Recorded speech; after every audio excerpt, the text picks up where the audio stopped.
এবার চীন থেকে ভয়ঙ্কর SY-400 ক্ষেপণাস্ত্র কেনার সিদ্ধান্ত নিয়েছে ডক্টর মোহাম্মদ ইউনূস নেতৃত্বাধীন অন্তর্বর্তী সরকার। আগামী 2030 সালের মধ্যে বাংলাদেশ সেনাবাহিনীকে আধুনিক ও শক্তিশালী বাহিনী হিসেবে গড়ে তুলতেই এমন সিদ্ধান্ত বলে জানা গেছে। ডিফেন্স সিকিউরিটি এশিয়ার বরাতে সম্প্রতি ভারতীয় সংবাদ মাধ্যম দ্য উইক এক প্রতিবেদনে এমনটাই জানিয়েছে।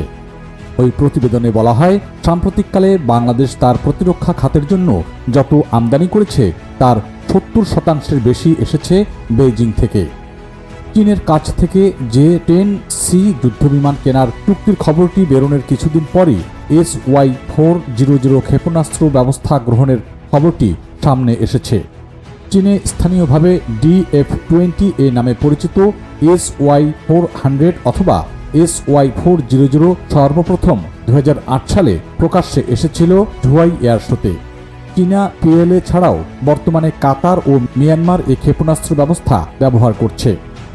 SY-400 এর আধুনিক ভার্সনগুলোর পাল্লা প্রায় 280 কিলোমিটার।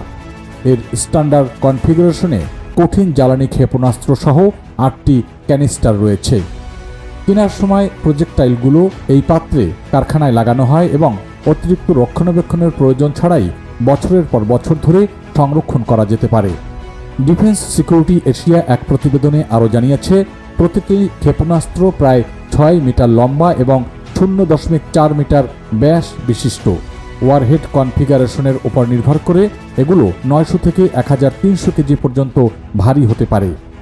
ওয়ারহেড বিকল্পগুলোর মধ্যে রয়েছে উচ্চ বিস্ফোরক ফ্র্যাগমেন্টেশন, সাবমিনিশন ডিসপেন্সার এবং ক্লাস্টার পেলোড। SY-400 ক্ষেপণাস্ত্র ব্যবস্থাগুলোয় সক্রিয় রাডার বা IIR সিকার রয়েছে, যার টার্মিনাল পর্যায়ে লক্ষ্য শনাক্তকরণের সক্ষমতা রয়েছে। অসমর্থিত এক প্রতিবেদনে দাবি করা হয়েছে, ক্ষেপণাস্ত্রগুলো SAM এর বাধা এড়াতে কিছুটা হলেও টার্মিনাল কৌশল করতে সক্ষম।